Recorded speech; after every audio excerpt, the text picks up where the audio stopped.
যা বুঝতে পারছি আমার এই সবুজ পরোটাও এবার রাজুদার পকেট পরোটাকে হার মানাবে। হাই এভরিওয়ান, সুপ্রভাত সবাইকে। বাড়ির ছোট মেয়ের ছোট মিনি ব্লগে স্বাগত।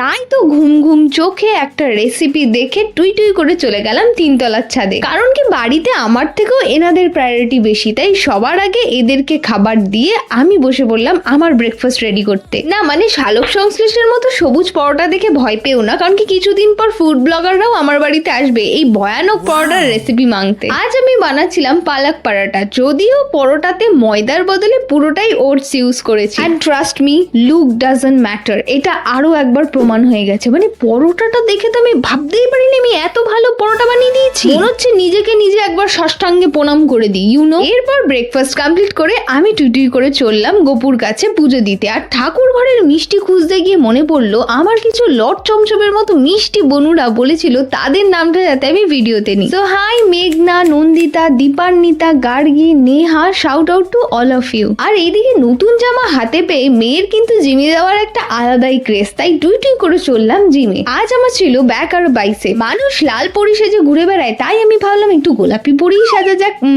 2 ঘন্টা জিম করে বুঝতে পারলাম আজ 1 ঘন্টা 40 মিনিট আমি আয়নার সামনেই দাঁড়িয়ে দাঁড়িয়ে সময় কাটিয়েছি। না মানে নতুন জামা কিনলে যা হয় আর কি, ব্যাস আর কি। তো চলো আজকের মধ্যে আমি আমার ওয়ার্কআউট শেষ করি। তো আচ্ছা চলতে হো দুয়া আমি ইয়াদ রাখনা। আর খুব দুষ্টু মিষ্টি সিরিজ দেখতে হলে বাড়ির ছোটকে সাবস্ক্রাইব করতে ভুলো না। টাটা সবাইকে, হুশ।